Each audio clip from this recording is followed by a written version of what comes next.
It's his family. Or should I say, an adventure involving Earth public politics that might star a little alicorn with a shield's face cutie mark. Not completely sure. Chapter 17. The walk to the library was, well, a bit tiresome. Despite Grandma and Grandma taking care of the first group, despite the large guards scowling and brandishing their spears and magic, and people wonder why Twilight doesn't walk around with guards! It seemed like every other block there was another bunch of ponies popping up yelling, snapping questions, or snapping pictures. Eventually, Grandpa and Grandma got tired of talking to them and just started picking them up with their magic and dropping them headfirst in trash cans and flower beds. Oh, I can see that working out marvelously, Mr. and Mrs. Sparkle. Can you imagine the headlines calling you guys assholes? Or can you imagine how people are going to sue you? But no, go ahead. You be assholes. Be my guest. This could only look on and envy. They made magic look so easy. Bryce heard her sigh. What's wrong? He asked. Oh, nothing, Nick said. Bright Eyes watched Nick's grandparents wield their magic. Boy, I wish I was that powerful, he said, shaking his head. If I was, boy, those bullies would never pick on me. He concentrated, puffing out his cheeks. Only a few sparks shot out the tip of his horn. He let out a breath in a puff. Nuts. That's about as good as it gets. He turned a little red. Nick nodded sympathetically. It was kind of lousy being an Alcorn and not being able to do diddly. Even not having a cutie mark was as bad, in her opinion. She was surprised Bright Eyes would talk about it. What about you? Bright Eyes asked. I bet you're really powerful and stuff. I mean, you're an alicorn. Even an alicorn filly's gotta be pretty awesome with magic. Nick felt her face get hot. She squeaked. What was that, kids? Grandpa Knightley asked. He was distracted. He was in the middle of tossing another paparazzi at a nearby fountain. There was a yelp at his blast. There, hope you learned some manners. Now, what are you talking about? Oh, nothing, Nick said, looking away. Gee, she didn't want to talk about her magic, or lack thereof, especially to grown-ups. It was embarrassing. Oh, I was asking how strong her magic was, Riley said artlessly. That nice eyebrows went up. Well, that's kind of a personal question, boy, he said, chiding. Bright Eyes blinked. Oh, it is? Oh, gosh, he said, ducking his head, blushing. I, I didn't know about that. No, not kind of professional, dear, Grandma Velvet said, chuckling. Just personal. Brian scowled uncertainly. I don't know that sort of stuff, he complained. No pony ever told me that. I don't have any unicorns in my family or in my school other than me or anywhere else. Really? Goodness, Velvet said. Must make things a bit rough, Nightlight noted. Nick's bright eyes fell flashback to a certain incident in a movie theater and winced. Yeah, you could say that. Sorry to hear that, lad, Nightlight said. Ah, here we are. Nick looked up. They arrived at the library. Up at the top of the steps were Twilight and Spike. She was wearing sunglasses and saddlebags full of scrolls, talking with a skinny teenage crystal pony with a shaggy black mane. Normal saddlebags of his own and a movie camera of some sort strapped to his neck. Twilight caught a glimpse at him and waved, heading down the steps to him. Mom! Dad! She said, skipping down the stairs. That's my girl, Nightlight chortled, catching her hug. How's your day going? Pretty good, actually, Twilight said, but exhausting. Roll Wheels, Spike, and I were taking a break for lunch. She paused to give Nick a nuzzle. Been a good girl for Grandma and Grandpa? Mm-hmm. Nick nodded. She pulled Bright Eyes over. This is Brian's, she said. You remember him from the fancy dinner? Hello, Bright Eyes said politely. Ah, yes. The one that you met at that incident no pony will tell me about, Twilight said a little dryly. Very nice to meet you, Bright Eyes. Hey, Mr. N, Mrs. V, Spike said, strolling down the hall steps behind Twilight. How's it going? Oh, same as always, Spike, Velvet said. So, roller wheel, Grandpa Knightley said, cigarette holder in a jaunty angle. Why? So, what's your role in all this?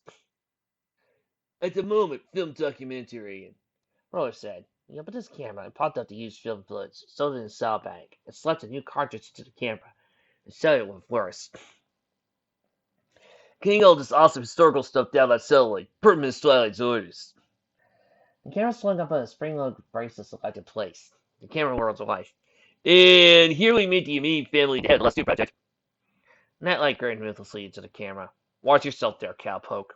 I made things pretty uncomfortable for the last photographer to stick a lens in my face. He got some footage he wasn't expecting when I caught up with him. Oh yeah, of what? Only his darkroom technician and protagonist knows for sure. And another lawsuit? Dad, Twilight snapped, quit trying to intimidate my camera pony. Roller Wheel still smirked. I can run 15 miles an hour backwards with a fully loaded camera. He said, take your shot, old timer. Natalie's grin turned genuine. He looked over his wife and daughter. Moxie, I like her better already. Next to Brian's giggled fit to a burst. Roller pinned the camera down. Hey, who's this? Keep full. Yours? The filly's mine, Twilight said, smiling. Roller, meet Nix. Nix, roller wheel. Nix stepped up and struck out Paul's hello faintly. Nick Sparkle, he's your idol of millions, she announced in her best Marilyn Monroe accent. She tossed her head, nearly dislodging Pee-wee from her parts. Spike made gagging noises behind her back. And somehow Nix got replaced with Seabell. We apologize, folks. Roller snickered. Hey, you're on your way then, Roller said. Let's think of the hundreds of ponies who'll be watching this movie. Heck, maybe even thousands. Thousands? Nix said, slowly less confident. Ping!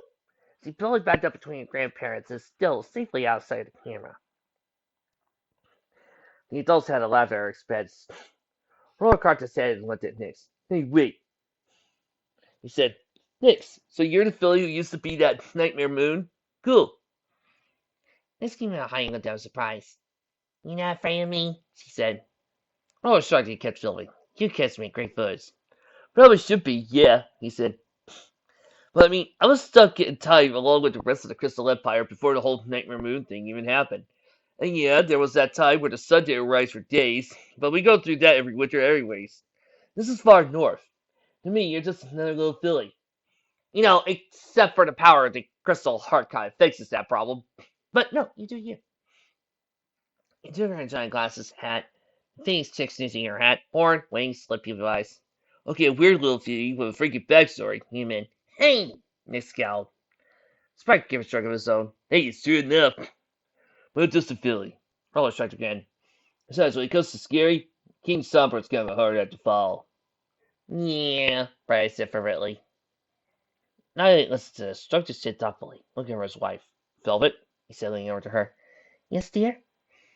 I think I have an idea how to press off of Twilight's back about Nix, at least, he muttered. Play over him. Dad, what are you up to? She asked suspiciously. The grown-ups started putting their heads together, chatting over something. Sometimes it was confusing for Nix, being who she was. She'd been a grown-up, so she knew the grown-up stuff talked about what made sense for her and less important. But it got so boring listening sometimes. She oddly looked around as he talked. Lucinda noticed something odd. No, she didn't notice it. She felt it. Something was off. Something that made her man prickle. They were standing halfway Broadway to the front door, on a wide circular landing edged with park benches. They were the only ponies there for a moment, except for one crystal pony sitting on a bench on the other side of the landing. It was brown, with a black mane. His eyes were red, like he hadn't slept in a long time. He was laying with two heavy saddlebags, even more enormous than rolling wheels. He was looking straight at their little group. And he wasn't just looking, he was staring. He was going so hard out that all Nix could feel was his gaze prickling your skin. His eyes met Nix's. For one brief second, his eyes went wide with surprise. Then he hardened. He got to his host and started walking toward them. Then he started running. Nix felt her heart freeze. Mom! She said, ending on a scream. Nix looked up just as the red-eyed pony plowed into him. He caught every pony by complete surprise, body slamming the guards, using the bulk of his normal saddlebags as Dr. sprawling. Twilight had tumbled to the ground in the initial rush. Before she could get to her feet, the pony was on her, holding a knife to her throat with one hoof. "Nobody move or she dies!"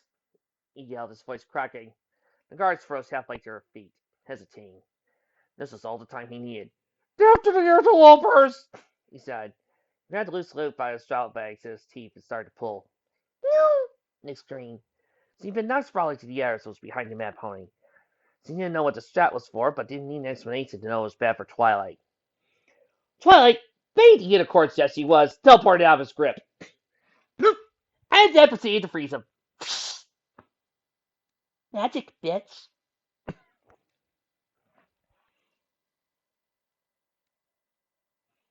With pure reflex, she tried to match the horrible pony away. Her horn only threw a couple of useless sparks. Desperately, she did the only thing she could think of. She ran up, grappled with the Jedi's plant pony's leg, and bit his honk as hard as he could. How would a suicide bomb work in Equestria? He howled, staggered back, dropping his knife. In a flash, Twilight rolled free. "Nix, get away from him!" she said. The guards rushed him, but in acting desperately good thinking, he kicked the little filly loose and right under his hooves. They stumbled, frantically avoiding stepping on her. "Too late!" he said triumphantly. Pulling the strap, suddenly his bag started to spark and fizz. "Great Maker, it's a bomb!" one of the guards shouted. Gong! The mad pony was suddenly underneath a simmering purple bubble, starting a minute later by a pale blue, then a dark green one. The whole silver one was next. All 5 unicorns got to their feet, horns glowing. Nix could see his eyes. The split second he realized that his plan failed. He screamed frustration soundlessly. Then the multi-layered bubble over him went white. Annabelle pulled her bright eyes close, covering her eyes. "Don't look, children," she said brokenly. Nix didn't resist. "Wait." Twilight sounded puzzled. That didn't sound like an explosion. Nix pulled away from Grandma's hoof and looked. One by one, the seals would drop, revealing a gigantic blob of foam. The blob sagged and spread out. The red-eyed pony's head poked up from the hoof, sputtering and coughing. He looked around, bewildered. "That didn't work right," he said unnecessarily. Instantly, he was stockpiled by 2 guards. Foam flew everywhere. They had him pinned to the pavement in an instant, his hooves tied. One of them still was a spear at the pony's bomber's throat, and his hoof on his back, while the others went through the extremely funky contents of his bags. This would work if this was followed at Equestria, but since this is supposed to be an in-canon, normal MLP story, you would think that the foam would be the weapon! I mean, why do the people who go for the in-canon stuff continuously forget that this is a world where wars were fought with pies?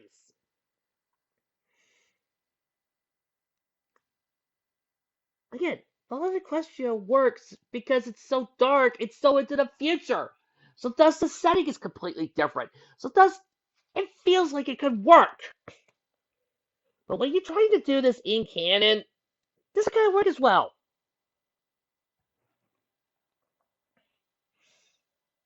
Crowds were all raised to tumult. Twilight and her friends, Hanley, huddled together, splash balls pulped around, covering one another while the guards searched their prisoner. "Good heavens, that was Starfire! Are you alright? Did he hurt you?"